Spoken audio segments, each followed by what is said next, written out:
Welcome back, everybody. Now, there's a couple different categories of products that I don't usually review. One of them being things that are gross, the other one being most things bathroom related. Well, today I'm breaking my rule. I'm doing bathroom gadgets that are mostly unnecessary, but they also work. Be sure to stick around to the end of the video where I give my pros and cons and rank all these gadgets. Without further delay, let's get right to bathroom gadgets that are unnecessary, but work.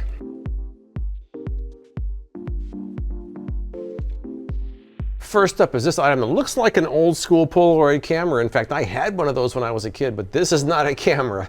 This is a camera-shaped toilet paper dispenser. So there really isn't much to this, but let's see how my unboxing went and how it worked. Right here is the Polaroid. It says toilet paper instantly at hand.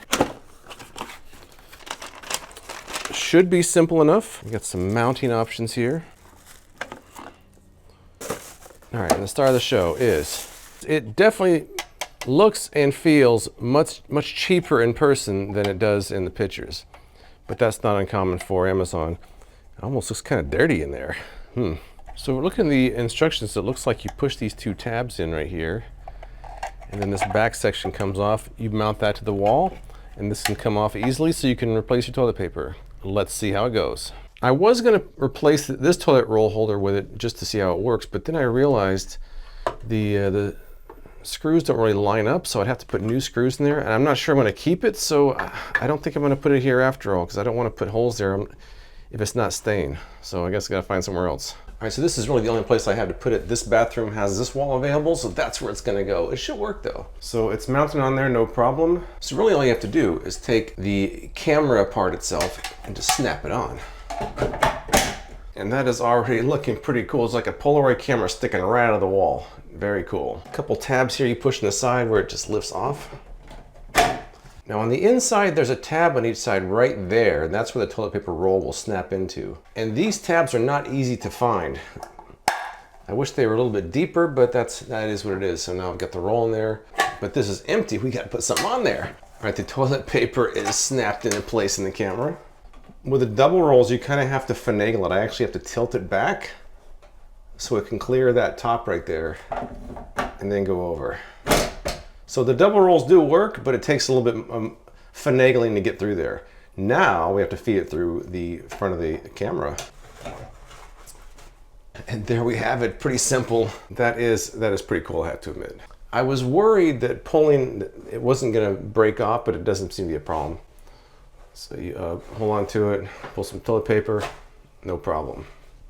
It does look very cool though. So that's it, very simple, completely unnecessary. You have to probably put new holes in your wall, but if you like it, it probably work pretty well.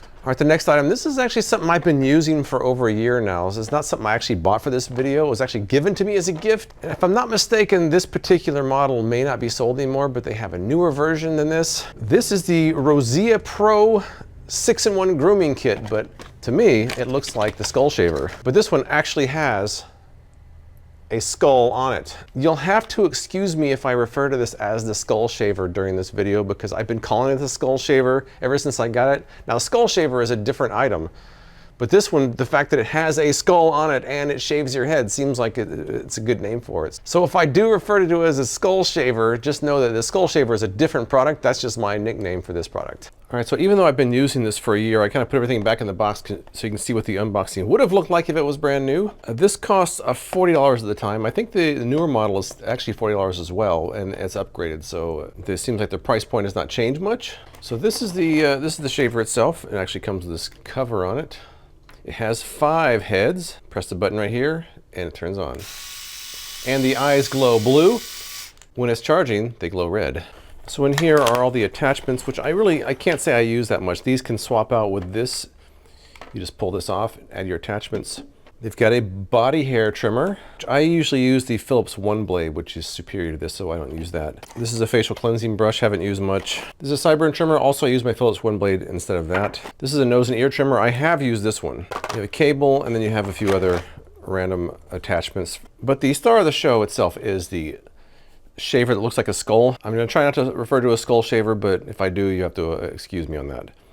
Now, one thing I should also point out is, like, other models, they tend to show them holding it like this in their hands. I find that to be a bit awkward, so I end up holding it up at the top. I guess it doesn't really matter. This is just a little, I don't know why. I don't like that, don't like that, but it just doesn't feel right to me. So I use it up here. It is chargeable, and so far after over a year, the battery has actually held up quite well. All right, so this shaver is 1/4 of my daily shaving regimen, probably the least necessary of all of them. Here's how it fits into my full lineup.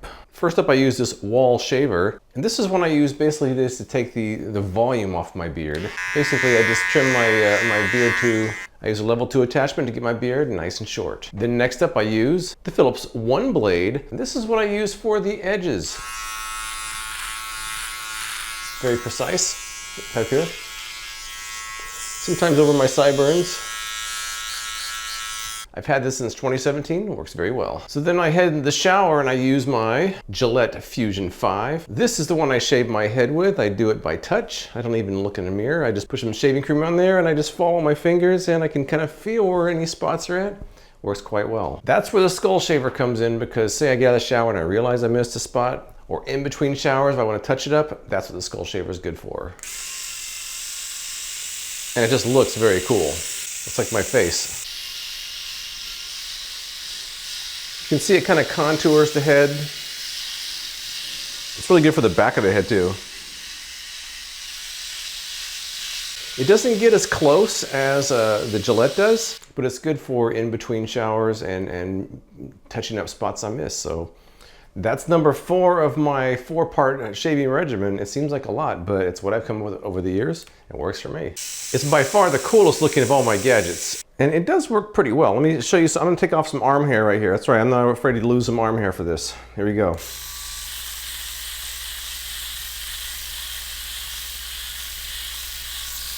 All right, arm hair gone. Not bad. Well, I have a minor bald spot on my arm now, but at least you know it works. Now the shaver looks pretty cool when it's plugged in, because the eyes turn red when it's charging up. I kind of like that just almost as a display piece. All right, next up from Dreamfarm, this is supposed to be a next-gen toilet brush. I'm not sure if they pronounce it Spindry or Spindry. I know in Dreamfarm is probably not the obvious. But this is a toilet brush that supposedly will spin dry. Not only that, but you can pick up the canister with the brush itself, so you never have to touch that either. I've reviewed a lot of Dreamfarm gadgets over the years. Most of them I've liked. So let's take a look at this and see how this next-gen toilet brush holds up. This toilet brush from Dreamfarm is the Spindry, or they might pronounce it the Spindry. Who knows with all their crazy names like Sapoon, Smood, and Chopula. But anyway, they say it's a toilet brush with a new twist. No more shaking or banging the brush on the side of the toilet when you're done. Just squeeze the handle and spin out the moisture. So this is the brush itself, and then this handle here you squeeze, and you can see it does spin the brush. I would imagine when you're squeezing it, you want to keep it pretty vertical, because if you do it at an angle, that could get ugly. Now they say you don't even have to touch the canister, because the Spindry itself can pick that up by squeezing the handle, which I guess it does. On their website, they say it's dishwasher safe, which I can't imagine why you would want to put something like that in the dishwasher. But hey, I guess that's an option for some people. All right, let's head to the bathroom, see how it works. All right, for this toilet, I put some of that blue cleaner in there. You can kind of see the bubbles in there. I kind of wanted to get an idea of how the spinning action really sprays inside the toilet. So let's try that out and see how it works. Now it's all wet. Let's see what we got. All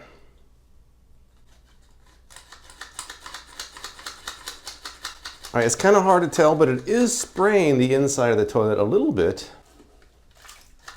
You go a little faster here. Oh yeah, but it stays inside. I don't think you want to do that though. That would be bad. Stay inside. Yeah, okay. Now let's see how dry this thing gets. I mean, it seems pretty dry. Now also the other feature of this is when you want to move the container, you can just use that to pick it up. Kind of cool. So you don't have to touch the container. That's kind of a nice touch. I don't see any drippings in there, so that's good. No drippings inside the container. I guess I kind of feel this one. I guess it does work. I'm not sure how necessary it is, but hey, there are people out there that are real stickler for not touching things like this. So in that case, this might be a good idea. Next up is a product called the Simply Dispense. Now this was sent to me a while ago. When I first took a look at it, I thought it was kind of one of those generic soap dispensers, but that's not what it is. This one actually dispenses from the bottle itself. You don't actually have to fill it up with anything, nothing to clean. I don't know how it works yet, but supposedly it can actually push down to the pump of a bottle and dispense that way. In fact, you can use pretty much any kind of pump dispenser. It doesn't have to even be soap. They say it can take most pump bottle sizes, and it does require 6 AA batteries. not included. But let's go to my unboxing and then see how it works. All right, this is the Simply Dispense. This is $35. They say it's a new take on soap dispensers. This allows you to use whatever brand you want. In fact, you can use almost anything with a pump container. No holding tank, so there's nothing to clean out.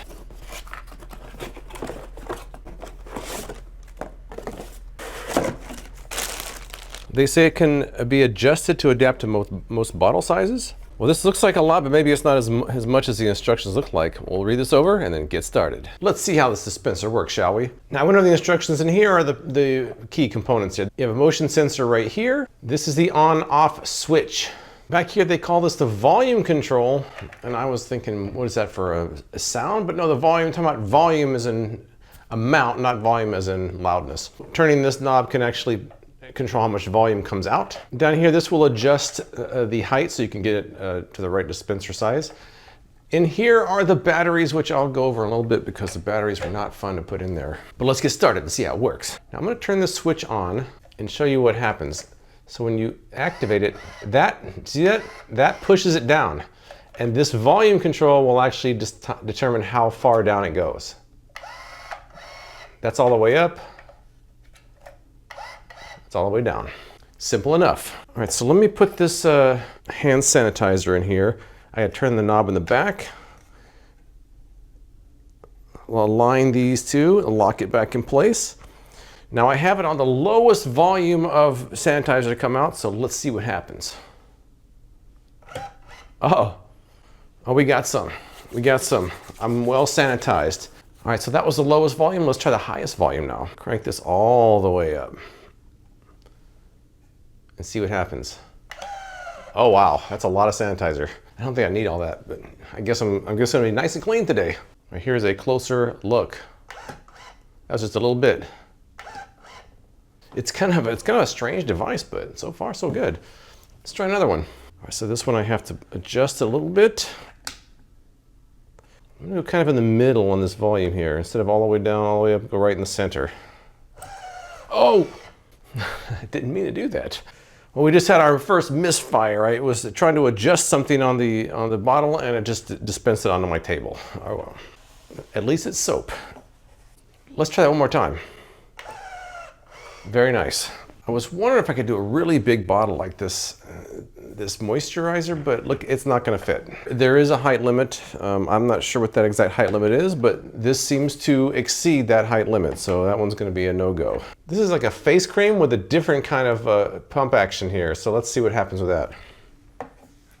All right, now this one is a minimum height issue. This one is too small to fit in there. The moisturizer was too tall and this one is too short. All right, so it looks like not all sizes of bottles are gonna fit in there, but the ones that do, it seems like it works pretty well once you get the whole setup process underway. All right, I'm looking at the instructions here and it looks like the size of the container has to be between 6.4 and 8.6 inches tall. So very tall and very short containers will not work in this. I do believe most containers, especially of hand sanitizers and soaps, are within that range, so that's not really a problem with that. But let me show you the battery compartment and show you the issue I had with that. Right, so in there, that is the battery cover, and it's a bit awkward. You have a tab in there you have to pull back.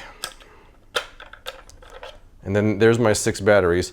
And then putting it back in there, it seems, well, it seemed easy that time. But the first time it was very difficult. I've kind of gotten practice, I've done it a couple times, but believe me, the first couple times you might struggle with it, like I did. All right, so I think that overall, assuming your container will fit in there, the Simply Dispense works pretty well. Next up from Shark Tank is Pristine, the toilet paper spray. It's supposed to be an alternative to wet wipes because wet wipes can irritate your skin and it can get stuck in your drains or in a septic tank. Dry toilet paper doesn't necessarily clean that well. This is supposed to be a solution to both those problems. So the way this works is you spray it 3 to 5 times on your toilet paper. It becomes kind of like a wet wipe, but it's more flushable, less irritating to your skin. This was sent to me unsolicited. I have 3 different scents here, and now this is one of these products that is not going to be a real world test. I like to do real world tests, but not in this case. So I'll have to manage to come up with some way to test this out without doing the real thing. Let's check it out. All you have to do is spray this onto your toilet paper before use. It makes it flushable. It makes it like a wet wipe. It's eco-friendly, does not irritate your skin. All you have to do is use about 3 to 5 sprays per use. These sell for about 14 bucks for a 4-ounce bottle. They have numerous scents available. It did get a deal on Shark Tank. I'm not sure if that went through or not, but the sharks did seem to like it. This will be interesting to test out. But we shall see how it actually goes. All right, so because I can't do a real world version of this test, this is kind of what I came up with. So down here we've got a couple of white saucers here. I've got some Nutella here, so I'm gonna try it with and without the spray with some toilet paper and see what happens. All right, I've got roughly the same amount of Nutella on there. Now remember, this is just Nutella, this is not the real thing. So let's see what happens when we wipe this off with just dry toilet paper.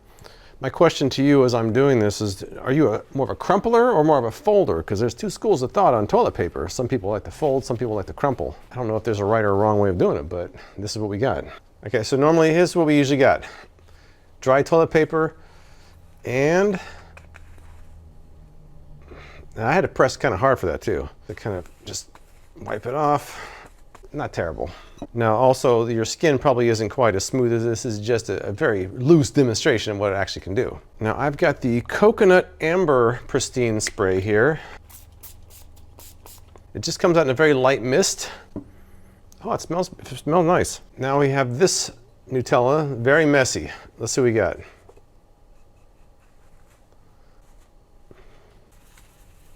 All right, so the first wipe really wasn't a huge difference, but I felt like I was pressing much harder on the dry toilet paper.